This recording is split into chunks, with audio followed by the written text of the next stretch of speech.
So hi everyone and welcome back to another episode of Level of Detail. This week we are going to be looking at Portal 2. This is one of my favorite games of all time. And so I've played the heck out of it, and I played the heck out of Portal 1. There's going to be a lot of fun stuff that we're going to be doing today. I'm going to jump right in because we're going to be starting right at the very beginning at Courtesy Goal. Because I want to start off by looking at the level design of the early levels again, just for a little bit. So, because the early levels really show off comparison between the first Portal and the second Portal, especially if you've played one or the other. 50 days. In compliance with state and federal regulations, all testing candidates in the Aperture Science Extended Relaxation... Turn that down really quick. I know I just said that I wasn't going to, but now I am. We'll turn that down. Must be revived periodically. So, so we'll be looking at Portal 2 this week. Favorite game, what else did I talk about? I think that's about it. So, when you hear the buzzer, look down at the floor. So, we're going to be basically just talking about Portal 2. Now I remember my train of thought. We're going to be starting off at the beginning, and we're going to be looking at the tutorial bits, kind of the introduction to the mechanics, because there's far less mechanics in this game than Rise of the Tomb Raider, which we looked at last week. And so they have a bit of a different introduction on how to do the mechanics and how they do it, and I think it's very well done in terms of narrative and stuff like that. So what we're going through right now isn't really that important. I just need to move through this to get to the part that I want to get to, so I'm just filling the dead air with my own talk. So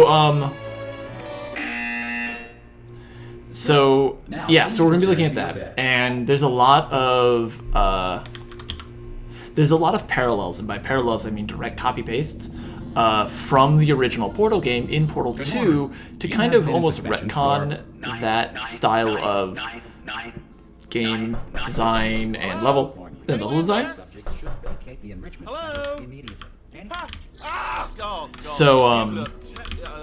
So we're going to be looking at that really quick, and then we are going to be jumping to Old Aperture, which is my personal favorite style of all of Portal 2, and we're going to be looking at that type of we're going to be looking at that level design because it's a bit different in terms of the rest of the game's level design, and we're going to get a bit of a taste of it here early on. Because the Old Aperture is very disconnected. So when you do level design, you're relying more on architectural and visual cues rather than actual player flow, pacing, and some other architectural lines of drawing people's eyes and stuff like that. So we'll be looking at that, and I'm really excited because I love Portal 2. And I hope that you guys learn a lot. Any other admin stuff that I've been told? Do you understand? I think that's it. If anyone has any questions, any questions whatsoever about level design or maybe even Portal, I don't work for Valve. That's my disclaimer. But I will mention that I like, talking about it and stuff like that. So if you have questions about anything, just go ahead and ask. And hey, welcome. Reactor core safeguards are now non-functional. Please prepare for so Valve News Network, hi Tyler. In your own career, is a Valve title the most influential to your work? It depends on what work it is. Different games, different genres have different styles of influence. When it comes to say multiplayer games, then yeah, I think Team Fortress 2 has a lot of influence on what I do and how I design levels and how I structure them and all that stuff. But when it comes to maybe other single player games, maybe not. I actually do draw a lot of I really enjoy BioShock Infinite's level design, and I would absolutely love to be able to do a show on that, probably two. So once BioShock Infinite gets support, I'll probably do BioShock immediately after. or Bioshock Okay, Infinite listen, at least. we should get our story straight, alright? If anyone asks... Oh, and if anyone wants to, something I didn't say last week, but I'm going to do this time. If you want to play along, sometimes it's easier to look at. Okay, almost there. On the other Wheatley side of to that shut up here. wall is one of the If you guys want to play old along, go testing ahead. tracks. Sometimes There's it's a piece of actually equipment in better there that we're gonna need to get out of here. I think this is a docking station. to play Get along ready. and see where I am in the game rather than just me explaining it, because then you can get a little bit more closer than I am, and then you can look and That is observe not a it docking at your station. own rate. So there's one mystery solved. I'm going to attempt a manual override on this wall. Could get a bit technical. Hold on. Alright, so Almost there. just a bit of an idea. If you haven't played Portal 2, I highly suggest picking it up. Basically, Portal 2 is the sequel to the, like, 2007, 2008 game Portal 1. Portal 2 came out in 2011 after a very long ARG that came out that made a lot of news. There we go. Now, I'll be honest, you are probably This is set in no fit after state to run this Portal particular 1's type of story. gauntlet. But And at least you're a good jumper. So you you got the jumping on play the side. as Shell. Just do your best, and I'll meet you up ahead. You play as Shell, who is the test subject of GLaDOS here. That's the spirit. And the very first thing you see in Portal 1 is, in fact, this room, except there's a giant chamber that you are waking up in. It's like a cryostasis chamber. Potentially apocalyptic significance beyond our control. However, And so, this is a old, abandoned, rundown look of what Portal 1 was. Motivational support, so that And science can still be done, even in the event of environmental, social, when you're dealing with economic, or puzzle games, structural collapse. which is what Portal 1 and 2 are, Emergency testing probably will some of the begin most in 3, popular puzzle 2, games, 1. they with puzzles, you really need to make sure your objectives are extremely clear and open and very well defined, because you need to set the rules basically on a puzzle, because all the puzzle is trying to achieve a goal within a set of rules, set guideline of rules. Words get a little weird there. So basically, that's what we're starting off here, and you're in this room. There's nothing going on. You literally cannot do anything except, like, you can grab and you can interact with some stuff. So they're already straight up limiting you to what you can do, so that you can learn that portals do this.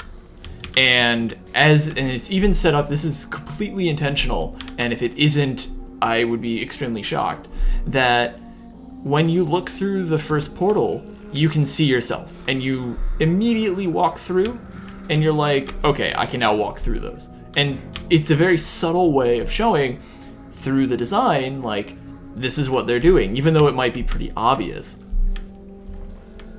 And I'm going to reference back to last week when we were talking about Rise of the Tomb Raider. One of the things as a level designer and as a game designer in general is you need to kind of not really assume that your player is an idiot or stupid or silly or or dumb, but what you need to know is that you need to kind of assume that they have no idea about your world and the world that you have created and other related things like that.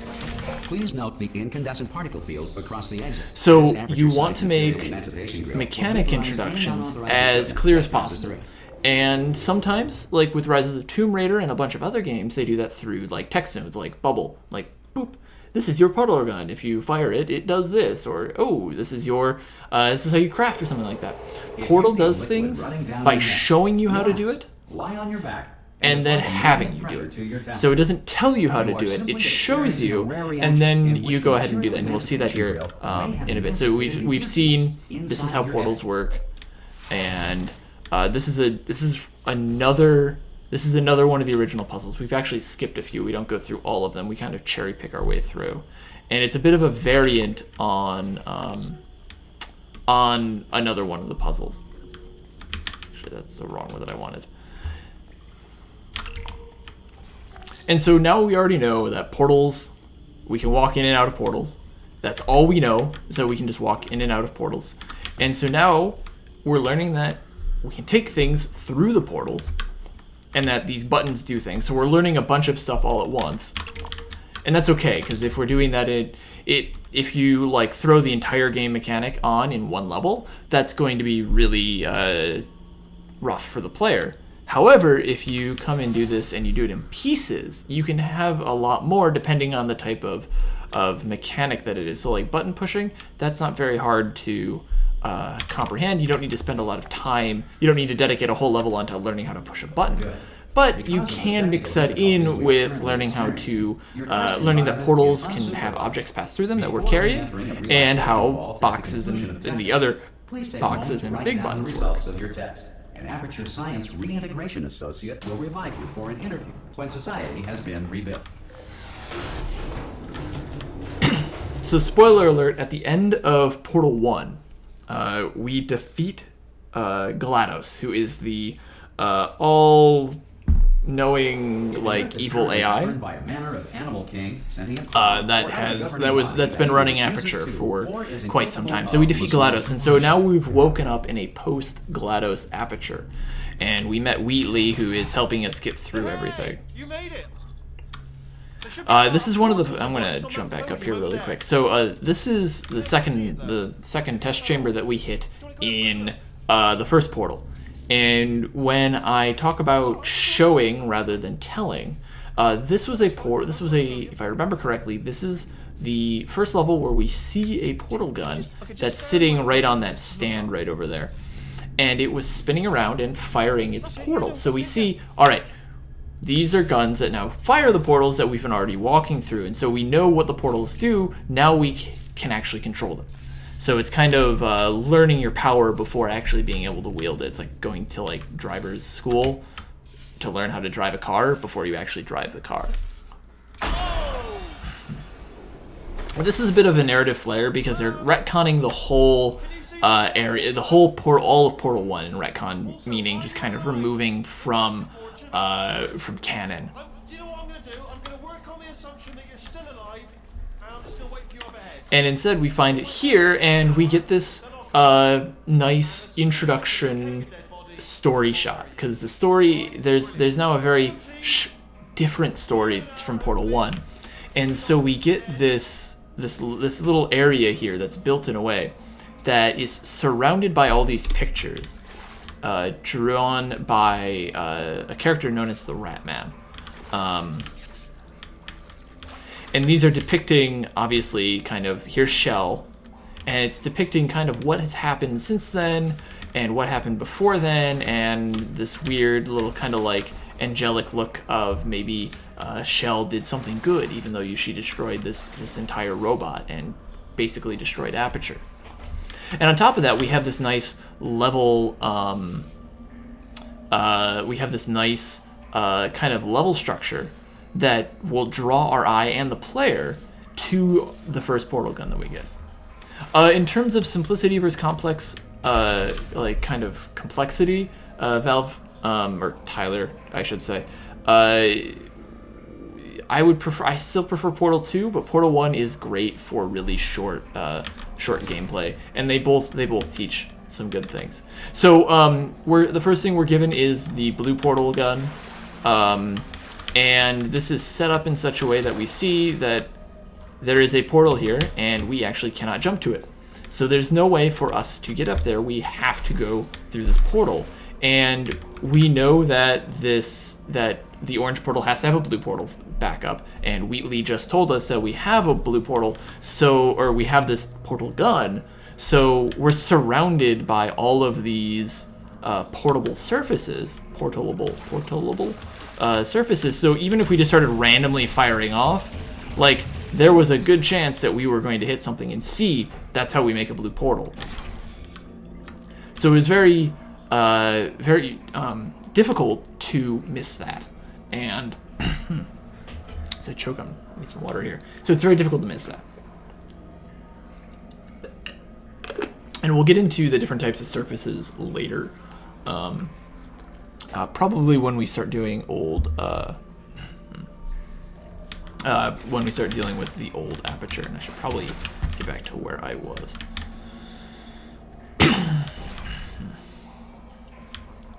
Portals in terms of performance hits, I haven't actually found. I haven't found that. Like, I've actually searched in Hammer. I've looked to see how can I break Portal, and I just went in a circle. Oops. Turn myself around. There we go. Some emergency testing may require prolonged This is another one of the interaction with callbacks to the military original androids. Portal. Rest And assured so that now all we lethal see military androids have been taught to that read we're and kind of provided learning one that there's copy no of the laws of distance robotics limit on this. to share. And this is now just getting us more familiar with the portal gun. And it's kind of showing now that it's not blue in, then out orange. It's both, we can both use blue and orange to enter or exit. So even though I've been walking in and out of that, and you might have already discovered that, you have now kind of the confirmation to show that this is how this works. Has not respected your rights as detailed in the laws All of doing it robotics. while actually having a puzzle. So remember, I was if you were watching last week, and I was talking about some of the puzzles in Rise of the Tomb Raider. When you do a puzzle, each puzzle is obviously going to be a test, and it's not just a test on the game; it's a test on the mechanics that you have been teaching. And so each level needs to build up on each other, and so there's this progression of difficulty that puzzle games kind of need to achieve, and there's certain parts of that progression of difficulty that you need to keep in mind. This next test is very dangerous. To help you remain tranquil, It's not going to be a face straight, almost certain linear, death. straight Smooth channels will be deployed. difficulty curve. It's going to be Three, kind of, two, it's going to be kind of like a,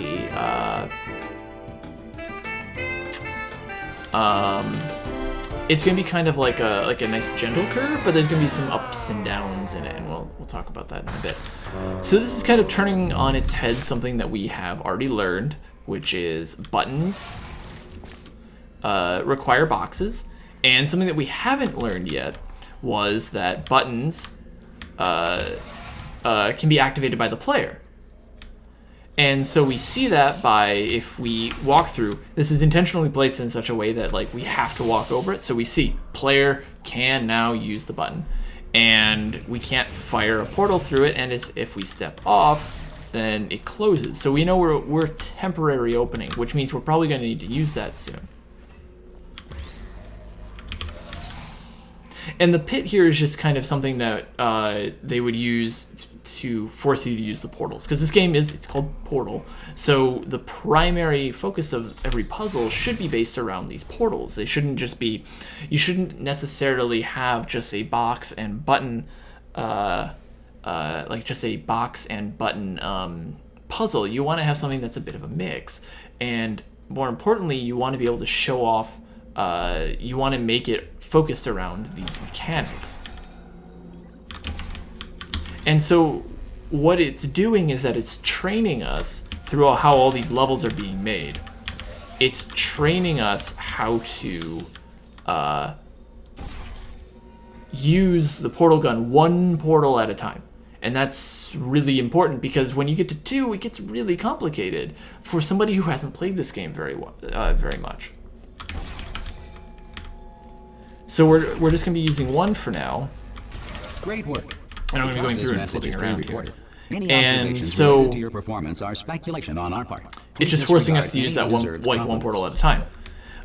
In terms of the structure of this level, you'll see that we have the pit here, which we had already seen before, and we saw that in the last puzzle. So we knew, all right, we need to get the button, and we knew how to get that out. But then there was a block over here, a box that we had to get right here. And so that was kind of the wrinkle, was how do we get the box that's all the way over there if we can't actually if we can only use one portal? And so that was kind of the wrinkle in it, and that was the thing that was testing us. So we had part of the solution, but we needed to add another one, or we needed to find the second part of it. So again, it's just building and building and building on each other.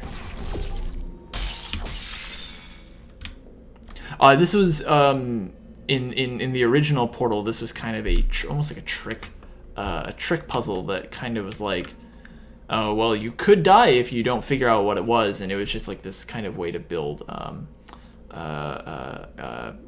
anxiety and anticipation with the player.